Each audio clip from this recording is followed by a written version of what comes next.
मेष राशि वालों, आप सभी का बहुत बहुत स्वागत है मेष मंथन भिंड यूट्यूब चैनल में। बंधुओं, मकर संक्रांति के इस पवित्र दिन पर आप इस महाशक्तिशाली उपाय को कर लेंगे तो आपकी जिंदगी बन जाएगी, तकलीफें दूर हो जाएंगी, चाहे फिर वह तकलीफ किसी भी ग्रह नक्षत्र से या फिर नकारात्मक ऊर्जा से क्यों ना आ रही हो। शनि देव से यदि कोई तकलीफ है दूर हो जाएगी, राहु केतु से तकलीफ है तो भी दूर हो जाएगी। जीवन में कर्जा बढ़ गया है, काम धंधा व्यापार नहीं चल पा रहा है, मानसिक कष्ट रहता है, रिश्ते नातों में भी खींचतान मची हुई है, प्रेम और मान सम्मान की कमी जीवन में आ चुकी है, हर एक तकलीफ का अंत हो जाएगा। जी हाँ बंधुओं, यह एक ऐसा महाशक्तिशाली उपाय है जिसे आपको करने का अवसर केवल इस 2025 में एक बार मिल रहा है। यदि यह अवसर भी आपके हाथों से निकल गया तो निश्चित तौर पर आपका पूरा वर्ष भयंकर कष्ट और परेशानियों में गुजरेगा और आपके मन में यह पछतावा भी अवश्य रह जाएगा कि काश हम गुरुजी की बात मान लेते तो शायद जीवन में कष्ट और परेशानियां दूर हो जाते और सुख प्राप्त होने लगता।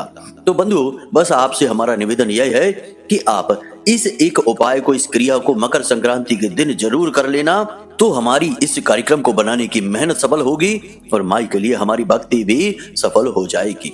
अब आप सोच रहे होंगे कि आखिर ऐसी कौन सी क्रिया है, तो ध्यान से सुनिए। कुत्ते को खिलाना है, यह एक छोटी सी चीज मकर संक्रांति के दिन रात्रि के समय सूर्यास्त होने के बाद।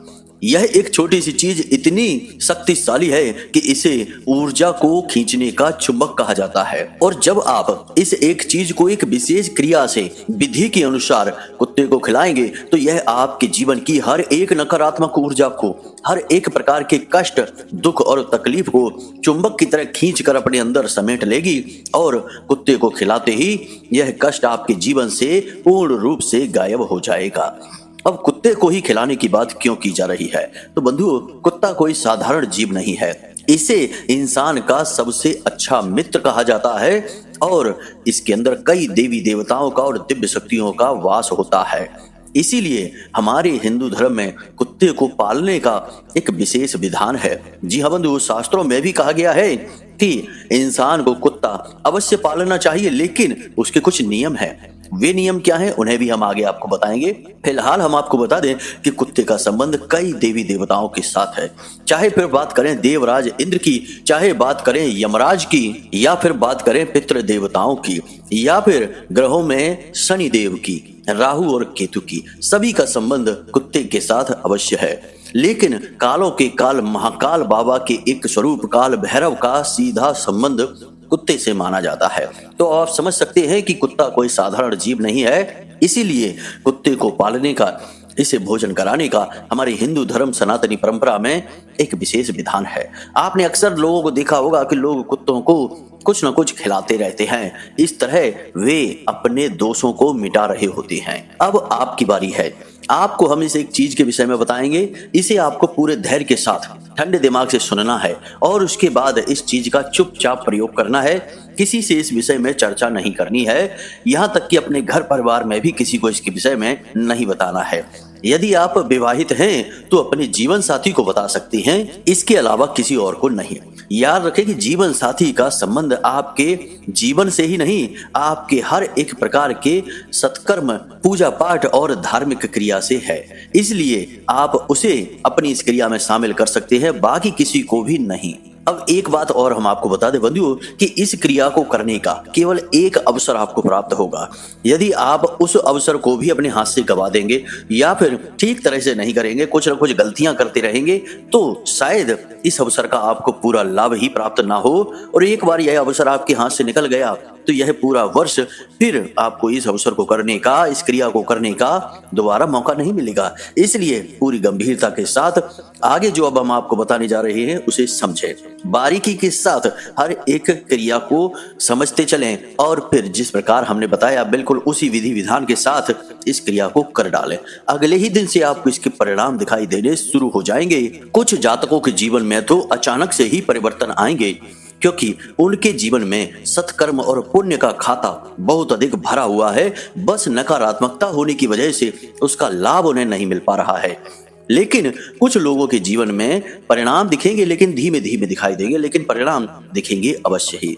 इसी के साथ साथ बंधु हम आपको बता दें कि इस मकर संक्रांति के बाद आपके जीवन में दो बहुत ही विचित्र और बहुत ही अद्भुत घटनाएं घटने वाली हैं। इन घटनाओं को आपको जानना बेहद आवश्यक है, क्योंकि इन घटनाओं में संकेत हैं आपके सुंदर भविष्य के, आपके जीवन में खुशियों के आने के। यदि आप इन दो घटनाओं को पहले से जान जाते हैं और उन घटनाओं के अनुसार अपने जीवन में कुछ जरूरी बदलाव करते हैं, कुछ विशेष कार्य करना शुरू कर देते हैं जो हम आगे आपको बताएंगे, तो आपका जीवन निश्चित तौर पर जीते जी स्वर्ग के समान हो जाएगा। बस इसी के लिए तो आपने जीवन भर प्रयास किया है, कठिन परिश्रम किया है और हर एक कष्ट को सहा है कि जीवन में आगे सुख निश्चित प्राप्त होगा। तो अब वह समय आ रहा है, बस आपको सतर्क रहकर उस समय के संकेतों को तो पहचानना ही होगा।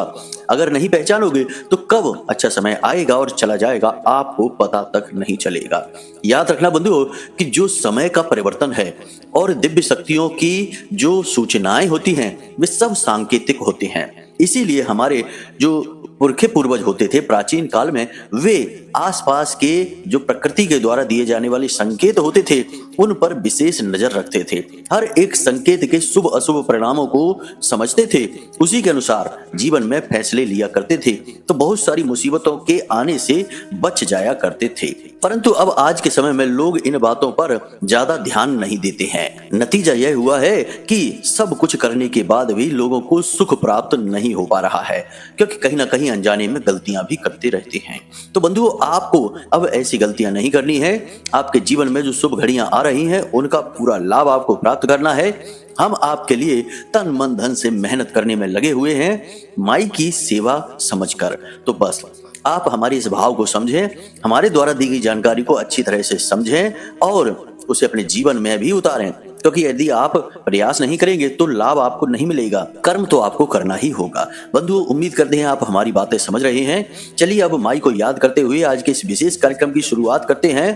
कमेंट बॉक्स में लिख डालिए पूरे भक्ति भाव के साथ, जय मां भद्रकाली कृपा करो। एक बार नहीं 3 बार लिखना बंधु, आपका भाव सबसे अधिक महत्वपूर्ण है।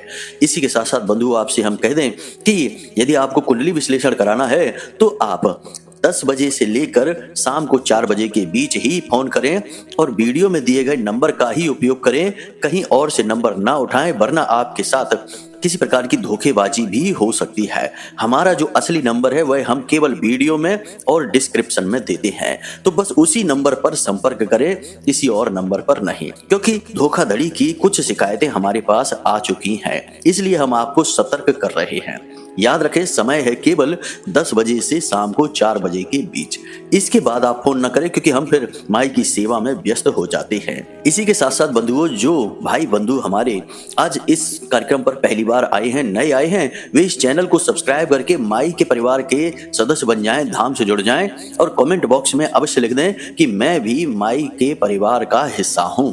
ऐसा लिखते ही आपके जीवन में खुशियों की बहार आ जाएगी और हमारा भी सीना चौड़ा हो जाएगा कि हमने महामाई के परिवार में कुछ नए बालक जोड़ दिए हैं। तो चलिए जल्दी से चैनल को सब्सक्राइब करिए और कमेंट बॉक्स में लिखिए हम भी माई के परिवार के हिस्से हैं। चलिए बंधु अब अपने कार्यक्रम के मूल विषय को प्रारंभ करते हैं। तो बंधुओं अब ध्यान से सुनो, मकर संक्रांति के तुरंत बाद आपके जीवन में 2 बहुत ही सुंदर घटनाएं घटने के योग बन रहे हैं। जी हाँ बंधुओं, क्योंकि सूर्य देवता मकर राशि में प्रवेश कर जाएंगे और यह शनिदेव की राशि है, उनकी ही राशि और उनका ही यह भाव है, यानी कि कारक ग्रह भी शनि है। तो अब ऐसे में जब शनिदेव के साथ सूर्य देवता गोचर करेंगे तो इसका आपको बहुत अधिक लाभ प्राप्त होगा। 2 बहुत ही अच्छी घटनाएं आपके जीवन काल में घटेंगी। सबसे पहली घटना, गुरुजी एक बात बताओ, आप कहते हो वीडियो में कुंडली का विश्लेषण करवाओ, क्या कुंडली का विश्लेषण करवाना जरूरी है? हाँ, कुंडली का विश्लेषण करवाना जरूरी है। क्यों जरूरी है? देखो, जैसे हम बीमार होते हैं तो हम डॉक्टर के पास जाते हैं, अपनी रिपोर्ट लेकर जाते हैं और रिपोर्ट के आधार पर डॉक्टर हमें दवाइयां देता है और वे दवाइयां जब हम खाते हैं तो हमें आराम भी मिलता है और हम जल्दी ठीक भी हो जाते हैं। बजाय इसके कि हम ऐसे ही अंदाजे से दवाइयां लेते रहें, खाते रहें, कभी ठीक होंगे, कभी नहीं होंगे, कभी रिएक्शन भी हो सकता है। आपकी कुंडली जो है वह आपकी रिपोर्ट है, आपका एक्सरे है कि आपके जीवन में कहां कष्ट है, कौन सी ग्रहों की दशाएं हैं जो आपको रोक रही हैं, परेशानी आपके जीवन में पैदा कर रही हैं। कोई दोष तो नहीं है, जैसे पितृ दोष होता है, ग्रहों से अलग अलग ग्रहों से जनित होता है, कोई अनिष्ट ग्रह योग तो नहीं है, कोई बाधा तो नहीं है। तो ये आपकी रिपोर्ट है। अगर आप अपनी रिपोर्ट दिखा देंगे तो आपको सटीक समाधान मिलेंगे, समस्याओं का सही कारण पता चलेगा और जीवन में खुशहाली आएगी।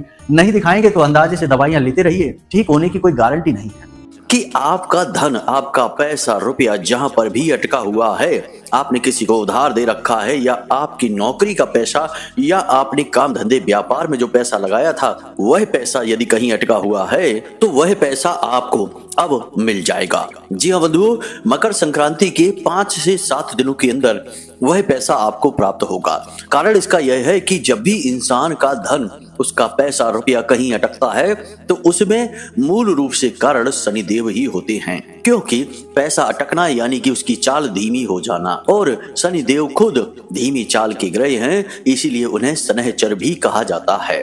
अब आप यहीं से अंदाजा लगा सकते हैं कि जहां चंद्रमा जो सबसे तेज गति से चलते हैं 2.25 से 2.5 दिन में ही एक राशि को पार कर जाते हैं, अगली राशि में प्रवेश कर जाते हैं, वहीं शनि देव को एक राशि से दूसरी राशि में जाने में पूरे 2.5 वर्ष लगते हैं।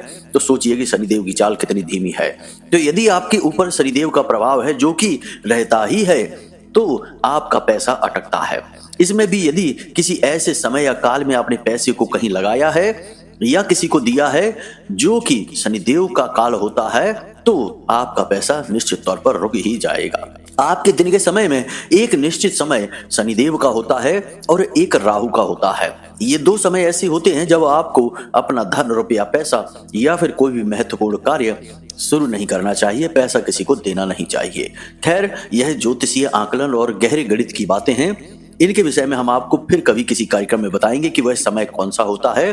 फिलहाल आप यह जानिए कि आने वाले 5 से 7 दिनों में आपका रुका हुआ, अटका हुआ धन आपके पास वापस आ जाएगा। लेकिन अब इसके लिए यदि आपके आसपास नकारात्मकता है, आप किसी प्रकार की नकारात्मक ऊर्जा के प्रभाव में हैं, तो हो सकता है कि यह लाभ आपको प्राप्त ना हो पाए। तो इसके लिए आपको अपने जीवन में छोटे मोटे कुछ सुधार करने होंगे। अगले 5 से 7 दिनों तक आप अपने नहाने वाले जल में थोड़ा सा समुद्री नमक, 1 चुटकी और थोड़ी सी हल्दी, जी बंधुओं बिल्कुल जरा सी हल्दी अवश्य ही डालें और उसी जल से आप स्नान करें। इससे धन लक्ष्मी आपकी ओर आकर्षित होगी और नकारात्मकता दूर होगी। इसी के साथ साथ बंधुओं आप एक छोटा सा कार्य और करें कि एक पीले रंग का धागा, जी हाँ बंधुओं, एक पीले रंग का धागा रेशम का ले आएं और उसे अपने गले में धारण कर लें। आपका जो गला है वह बुध है और पीले रंग का धागा बृहस्पति है। बुध और बृहस्पति का मेल बहुत ही शुभ होता है, धन का कारक होता है। इसी के साथ साथ प्रतिदिन स्नान करने के बाद हल्दी से आप अपने गले पर, अपने माथे पर और अपनी नाभि पर, इन 3 स्थानों पर थोड़ा थोड़ा तिलक लगाएं, यानी हल्दी इन स्थानों पर लगाएं।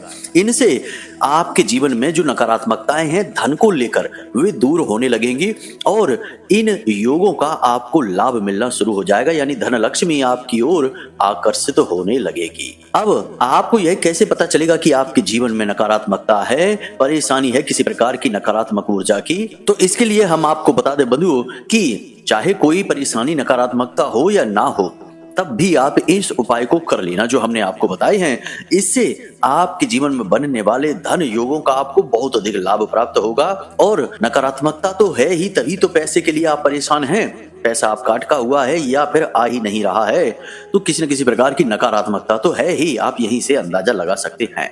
तो इस क्रिया को आप कर ही लें, इसमें कोई खर्चा नहीं है, बस थोड़ी सी मेहनत है और भक्ति भाव लगना है, बस इस बात को आप ध्यान रखें। अब बात करते हैं दूसरी शुभ घटना की, घड़ी की। तो कहीं से आपको एक बड़ी मदद मिलेगी। अगले 5 से 7 दिनों में कोई व्यक्ति आपकी मदद करने के लिए आगे बढ़कर आएगा। आपका रुका हुआ, अटका हुआ कोई कार्य बन जाएगा।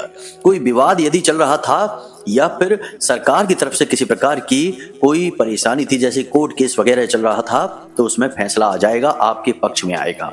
लेकिन इन सब से बढ़कर यह रहेगा कि कोई ना कोई एक ऐसा व्यक्ति आगे बढ़कर आएगा जो आपकी मदद करेगा, आपकी परेशानी से आपको बाहर निकालने में पूरी पूरी आपकी सहायता करेगा। यानी कि कह सकते हैं कि ईश्वर आपके लिए कुछ इस प्रकार का वातावरण निर्मित करेंगे जो आपको सहायताएं प्राप्त होंगी। कह सकते हैं कि ईश्वर का हाथ आगे बढ़कर आएगा और आपकी मदद करेगा। जी हाँ बंधु, इसका भी आपको पूर्ण लाभ लेने के लिए आपको सकारात्मक रहना होगा। मन में किसी प्रकार की नकारात्मकता नहीं रखनी है। यदि मन में नकारात्मक या गलत विचार आते भी हैं तो उन्हें दूर भगा देना है। हमेशा यह सोचते रहना है कि ईश्वर जो करते हैं अच्छा ही करते हैं और भगवान की आपसे कोई व्यक्तिगत शत्रुता नहीं है। वे तो बस आपको देख रहे हैं। आपकी परीक्षा की घड़ियां चल रही हैं। इन परीक्षा की घड़ियों में आपको सर्वोत्तम प्रदर्शन करना है और यह याद रखना है कि जो भी कुछ जीवन में हो रहा है अंत में सब कुछ अच्छा ही हो जाएगा, अभी चाहे कितनी ही परेशानियां क्यों ना हो। कुल मिलाकर यह है कि आपको अपने मन को पूर्ण रूप से सकारात्मक विचारों से भर कर रखना है। सूर्योदय से पहले जागना है और दिन के समय सोना नहीं है और जितना हो सके उतना ईश्वर को ध्यान करते रहना है, नाम स्मरण करते रहना है और अपने कार्य पर पूरा पूरा ध्यान लगाना है। आपके कर्म, आपके कार्य और आपकी मेहनत ही आपको आगे ले जाएगी। ईश्वर तो केवल एक सहायक की तरह कार्य करते हैं। जब आपका पुरुषार्थ बड़ा होगा तो ईश्वर की मदद भी तुरंत प्राप्त हो जाएगी। वह कहावत तो आपने सुनी ही होगी कि भगवान भी उसी की मदद करते हैं जो स्वयं अपनी मदद करना जानता है। एक हाथ आप बढ़ाएंगे तो दो हाथ ईश्वर के भी बढ़ेंगे, वरना सब कुछ ज्यों का त्यों रहेगा। आप इसी भरोसे पर यदि बैठे रहेंगे कि सब कुछ भगवान ठीक कर देंगे, समय ठीक कर देगा, तो कभी कुछ ठीक नहीं होने वाला। तो आपको देखना होगा कि आप अपने जीवन में कहां किस प्रकार की गलतियां कर रहे हैं। आपने पिछले समय में किस प्रकार की गलतियां की थी, उनसे आपको किस प्रकार के नुकसान हुए थे और अब आप उन गलतियों को किस प्रकार रोक सकते हैं और कुछ नया, कुछ अद्भुत, कुछ बड़ा कैसे कर सकते हैं। मतलब कि आत्म मंथन करना होगा और पूर्ण रूप से सकारात्मक रहना होगा। तो ईश्वर की तरफ से भी आपको पूरी मदद प्राप्त होगी। और दिन में एक बार कोशिश करें बंधुओं कि मंदिर अवश्य हो आए, क्योंकि भगवान की कृपा भगवान के घर जाकर जो मिलती है उसकी तो बात ही अलग है। तो भगवान के दर्शन करके आए, उनसे अपने मन की बात बताएं, चर्चा करें, दिल के सारे राज उनके सामने खोलें। भगवान से इस प्रकार न मिलें कि आप भगवान से मिल रहे हैं, भगवान से इस प्रकार मिलें कि आप अपने परम पिता से मिल रहे हैं। एक बालक जब बहुत कष्ट में होता है तो वह अपने पिता के पास जाता है, अपनी माँ के पास जाता है। और भगवान तो हमारे आपके इस पूरे संसार के माता और पिता हैं। तो आपको बस अपने पिता के भाव के साथ उनसे मिलना है कि आप अपने परम पिता से मिल रहे हैं। आपको दुख है तो उसे भी बताइए, सुख है तो उसे भी बताइए, उनसे मदद मांगिए, उनसे कहिए कि आप हमारे साथ बने रहिए, हमें आपके साथ की बहुत अधिक आवश्यकता है, वरना हम भटक जाते हैं, फिर बहुत दुख प्राप्त होते हैं। इस प्रकार उनसे आप भाव जोड़िए। जैसे ही आप उनसे भाव जोड़ेंगे आप महसूस करेंगे कि ईश्वर की शक्ति हर वक्त आपके साथ चलती है। यही तो भाव भक्ति कहलाता है और भक्त का साथ तो हमेशा भगवान देते हैं। यह तो इतिहास उठाकर देख लीजिए, बड़े बड़े भक्तों को भगवान ने किस प्रकार संभाला है। तो बस आपको भी यही करना है। सकारात्मकता, भक्ति और ईश्वर का नाम स्मरण आपको कहां से कहां पहुंचा देगा आप सोच भी नहीं सकती हैं। जी हाँ बंधु, क्योंकि हम तो वह चाहते हैं जो हमने अपने लिए सोच रखा है, लेकिन भगवान ने जो हमारे लिए सोच रखा है उसके विषय में तो हमें कुछ पता ही नहीं है।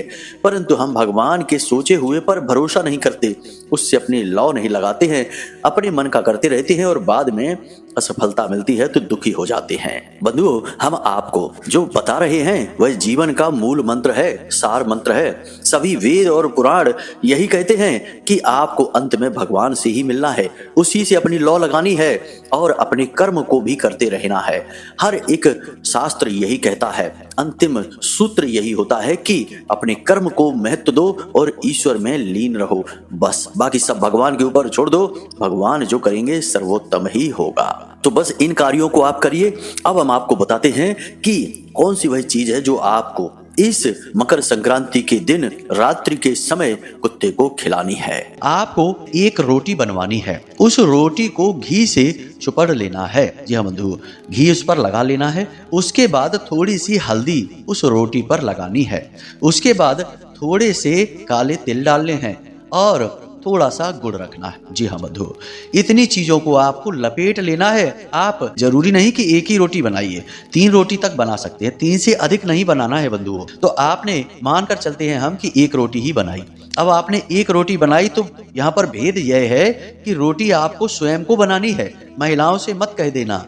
महिलाएं तो बेचारी कार्य सारा करती ही हैं, घर गृहस्थी का संसार तो उन्होंने संभाल कर रखा ही है, लेकिन यह जो क्रिया है यह आपके विशेष लाभ के लिए है, तो इसके लिए प्रयास भी आपको ही करना होगा। जिस प्रकार बड़ी साधनाएं जब साधक करते हैं तो अपना भोजन खुद बनाते हैं, अपने वस्त्र खुद धोते हैं, अपना आसन खुद बिछाते हैं और उसी पर सोते हैं, किसी की मदद नहीं लेते, उसी प्रकार आपको भी किसी की मदद नहीं लेनी है। आपको यह रोटी आटा गूंदने से लेकर बेलने से लेकर सेकने तक खुद बनानी है। अब इसी क्रिया के साथ आपको इस रोटी को कुत्ते को खिलाना है, अपने दरवाजे पर कुत्ते को बुलाना और दक्षिण दिशा की ओर मुख करके खड़े हो जाना और रात्रि में ही खिलाना है।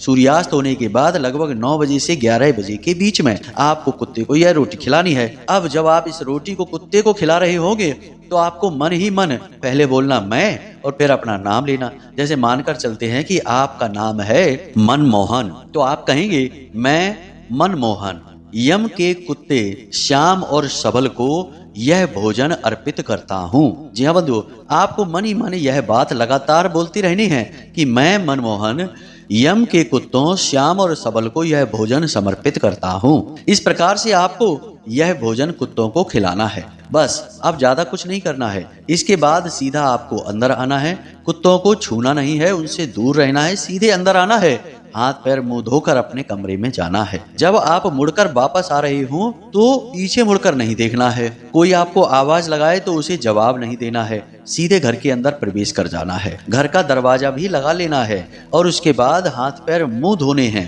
फिर अपने कार्यों में लगना है। जी हाँ बंधु, इस प्रयोग के बारे में किसी को बताना नहीं है, इसे गुप्त रखना है। क्या कर रहे हैं, क्यों कर रहे हैं, क्या लाभ होता है, क्या हानि होती है, कुछ भी किसी को नहीं बताना।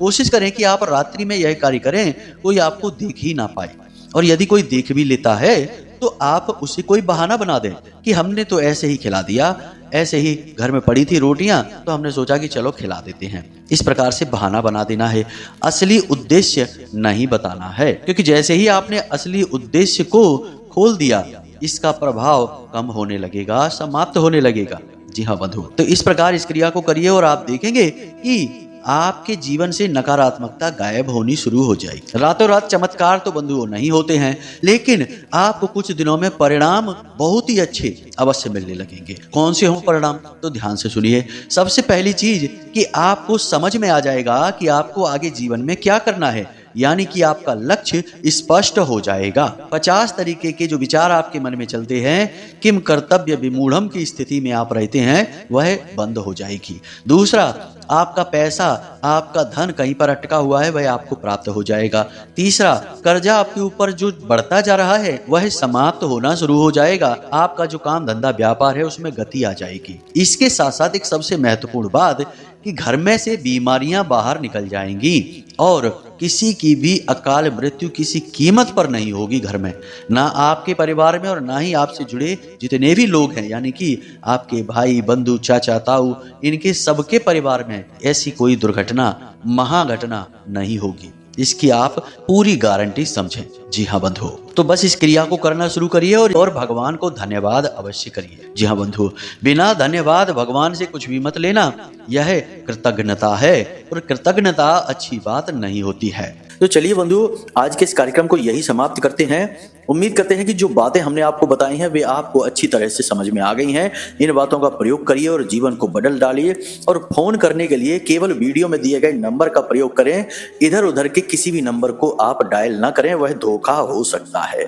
कुंडली विश्लेषण यदि कराना है तो वीडियो में दिए गए नंबर पर फोन करके अपनी डिटेल दे दें। बिल्कुल छोटी सी दक्षिणा के साथ आपका श्रेष्ठतम कुंडली आकलन हम स्वयं करके देंगे। हमेशा हंसते रहिए, मुस्कुराते रहिए, सकारात्मक रहिए और महामाई जगत माई पर अपनी आस्था और विश्वास बनाकर रखिए, क्योंकि आपका उद्धार, आपका कल्याण तो वहीं से होना है। तो प्रेम से बोलिए जय माई की, जय मां भद्रकाली। महामाई आपका कल्याण करेंगी। धन्यवाद।